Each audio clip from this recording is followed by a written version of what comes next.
So I've just finished watching the Super Bowl, and I just wanted to give a few thoughts after the game and some takeaways based on what we've seen, but also sort of looking ahead on what it means for the Seahawks, who are going to start a new era now, and we'll hope in the coming years to be competing in this game.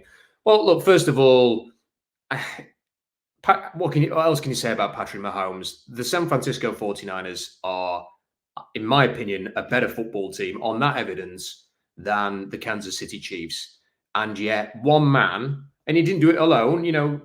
There's some big plays from the receivers, and Kelsey and Chris Jones had a great game. Not saying he did it on his own, but one quarterback has willed his team to victory with not just big explosive plays downfield, but the ability to build drives, critical drives like he did in that second half and in overtime, to lead long scoring drives is quite incredible. To have the poise, the calmness, he just felt in complete control. When you know that a fumble here, a bad throw here, a bad mistake there cost you the game. I mean, how many low snaps did Creed Humphrey throw in that game? And Mahomes got every single one pretty much, and then on occasions turned them into productive plays.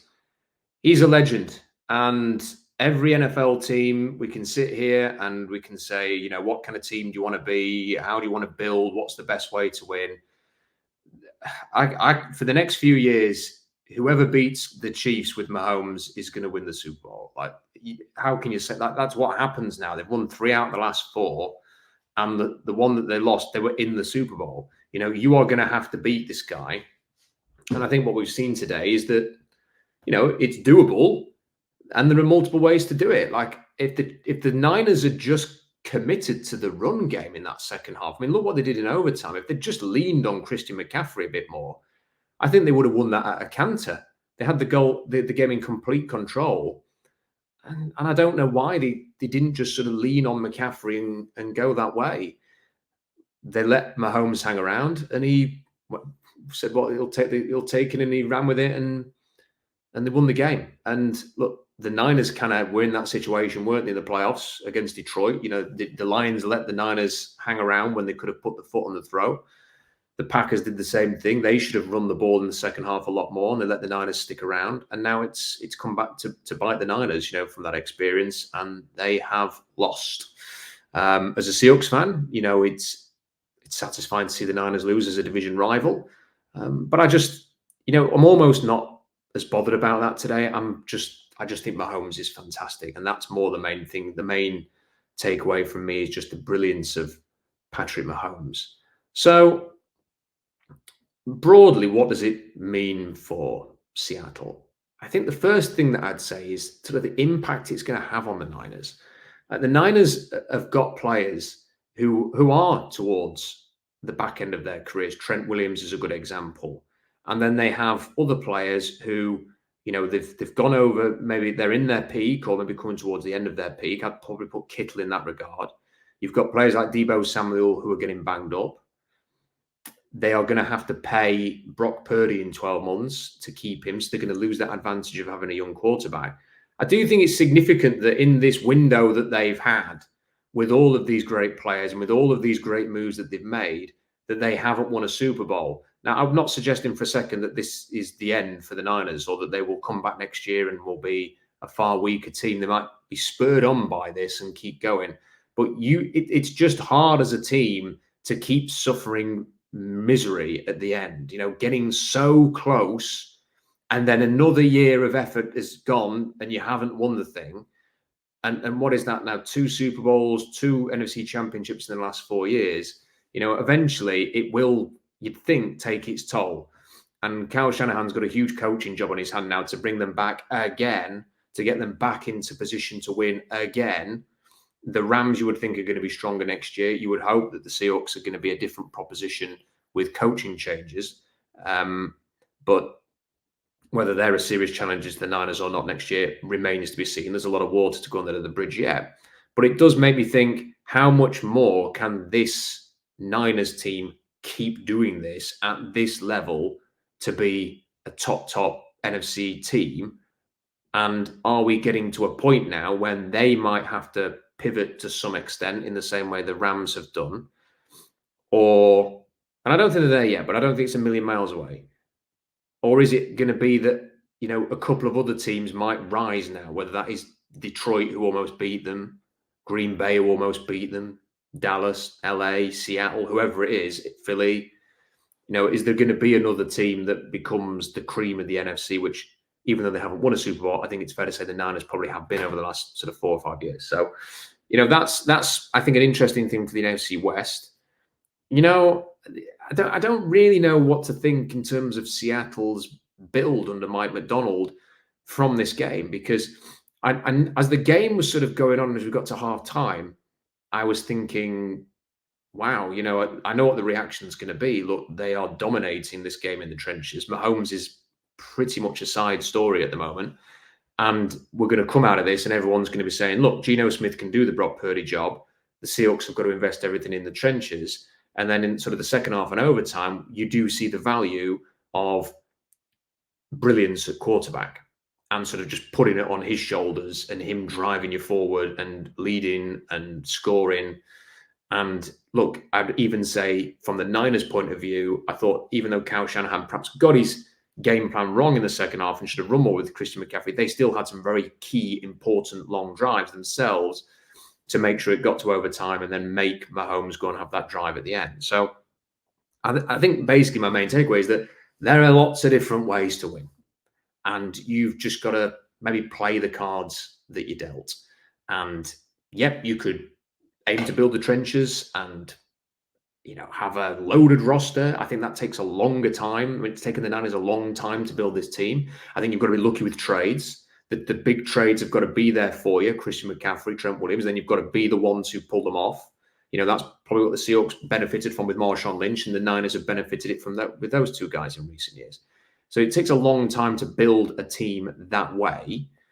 Or you just got to find brilliance at quarterback. And I think the one big thing that's maybe changed my opinion, I don't know if it's changed my opinion actually, it's just made me really think in sort of the 5 minutes that I've sort of watched the game, set everything up to come in here and do this recording, is what do I think of the quarterback class? Like, it's I just find it such a fascinating quarterback class. Like, I just kept asking myself towards the end, is there anybody who can do this?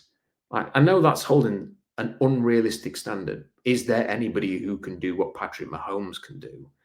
But at the same time, I was kind of thinking, look, it's not that they have to be exactly like Mahomes, but when the game's on the line, is there somebody who can play this way? And as I was sort of thinking through them all, I was going through the names: Caleb Williams, Jaden Daniels, Drake May, Nix, Penix, Rattler, McCarthy. I think it might only be Caleb Williams. And there are definite benefits to the arm of Penix. And listen, I guess I keep saying on the blog, people are going to want to throw a shoe at me by the end of this draft season, because I'm going to keep saying that I don't think anybody has done as much work on what hasn't been right with Penix than I have on SeahawksDraftBlog.com. When everybody was going, he's the second overall pick after that Texas game, and people I really respect, like John Middlecoff, did videos saying exactly that. And Twitter was awash with, how is this guy not a top 10 pick? And that's when I published my 3,500 word chuffing encyclopedia on what wasn't that great for him during the season. And we saw a bit of it against Michigan. But the arm, can that arm go into a game tonight against Mahomes and go toe-to-toe with him? That's kind of the equation you've got in. And when I watch Penix, I'm not sure he can build those drives. I think he's explosive play heavy. And in a game like in this kind of game, maybe he would have had the opportunity to have so many explosive plays. You could play with the lead and you could put the pressure on like the Chiefs and Mahomes. That's plausible. But if it got to that kind of game where he needed to methodically move the ball very carefully, be patient, move around in the pocket, get out the pocket, make a play with his legs, I'm not sure. Ditto Bo Nix. Definitely JJ McCarthy. I just don't see anything spectacular there. Rattler has immense talent. I've said many, many times that for me, he's a mini Mahomes. He's a lot smaller. He's a poor man's Mahomes. And I do mean that. The comparison will scare people because he isn't Mahomes, but he's kind of got the same mannerisms. I feel like he's watched him. He kind of does a lot of the things. He could have got out in the pocket, made those run gains. He has an arm. It's not as good as Mahomes, but he has an arm. There are some similarities there. So just sort of put a pin in that for a minute.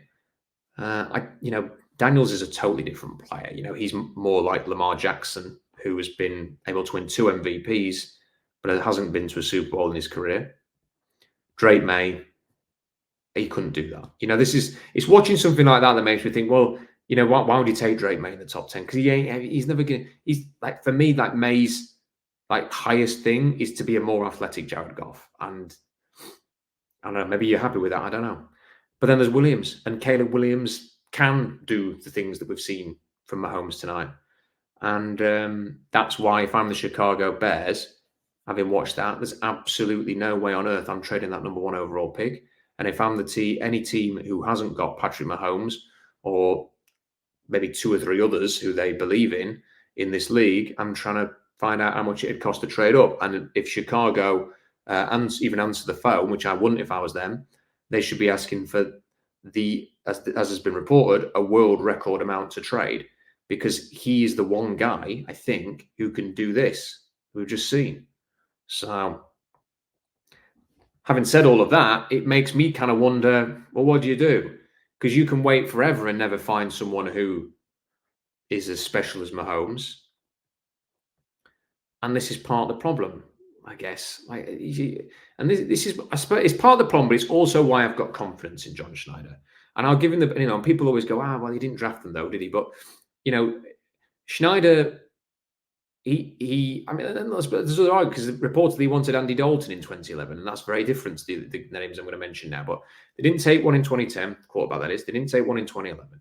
When it got to 2012, they identified Russell Wilson as someone they really liked, and that paid off. They won a Super Bowl. The rest is history. He then loved Mahomes, would have taken him. It's really interesting watching Mahomes. I watched a 10-minute highlights package of Mahomes at Texas Tech. He doesn't actually look like Mahomes now. He looks bigger, and he looks more like Big Ben than the Mahomes we're seeing now. But that was interesting. I thought I learned quite a lot from that as to Schneider's ways. I also thought Penix had as many good throws as Mahomes did in that highlights video. But then we've talked about that. So he likes Mahomes.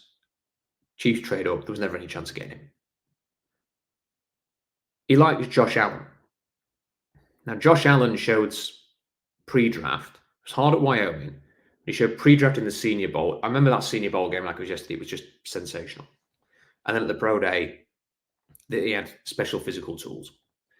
And Schneider really liked that, really valued that.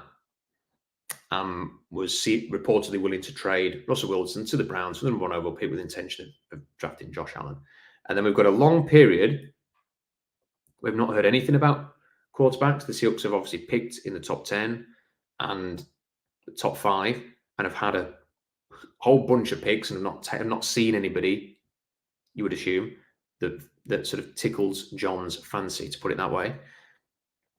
And it might be that they just have to, they might be resigned to just waiting, just building, not knowing when maybe the time will come when they can solve this problem. And that is the issue when you find yourself in this place. You are one of many, many, many teams seeking greatness.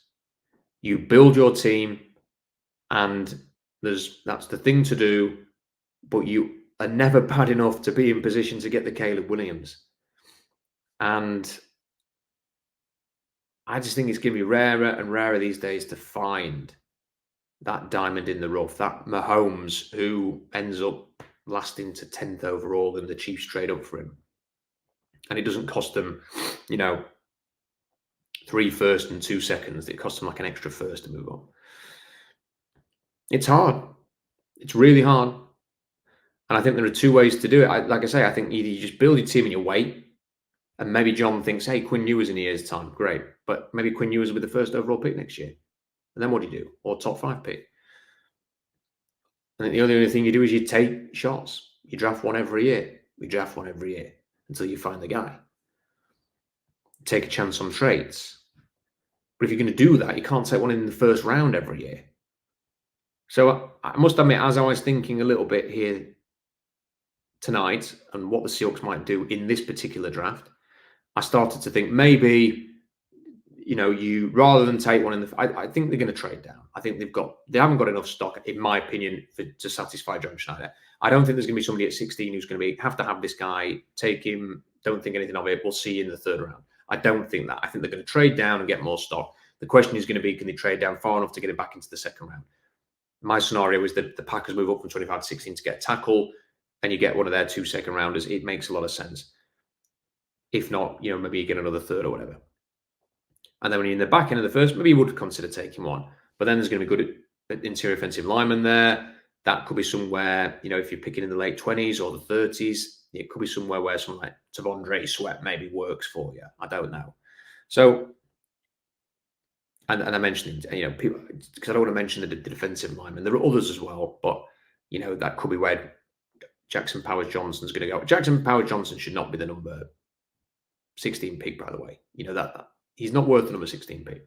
But if you get him in the 20s, that seems fine. Graham Barton is very, very good.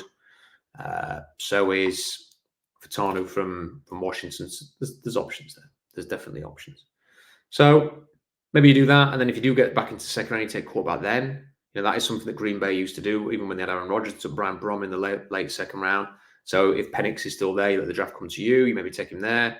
That's maybe when Rattler comes into play. If he's still there, does Spencer Rattler last around 3? Does Michael Penix last around 3? So I think you sort of let the draft come to you in that regard, maybe, and that it could be a trenches draft for Seattle, unless John does see, especially in any of these quarterbacks, there are special traits to them, whether they can then go on and become, freak of nature Josh Allen, unbelievable legend that is Patrick Mahomes. I don't know. So it has made me think a little bit more, and I think probably tonight at least, and I reserve the right to change my mind as always. I mean, look, that horizontal board that I put out there, I've already changed like a couple of things on it already. I could publish one every day, and like I've watched tape, and I just want to tweak this a little bit, and so I changed my opinion a lot. I think I'm allowed to, and I think it happens in draft rooms as well, by the way. But I am now sort of thinking a little bit, they might just let the draft come to them in terms of quarterback, and then flesh out these trenches a little bit. What I would also say, though, is I don't think it can just be a draft thing now. They need to go and get their money from safety. That means getting rid of Jamal Adams and getting rid of Quandre Diggs. I've just watched 2 teams playing on there, and neither of them have got an expensive safety, as far as I'm aware, who is playing in that game. They've got young, fast players.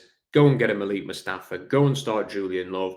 Go and get another safety from this draft class if needs be. Take that ridiculous amount of money you're paying Diggs and Adams and put it in your defensive and your offensive line. So you're not relying totally on the draft to build your lines. Go and invest in it.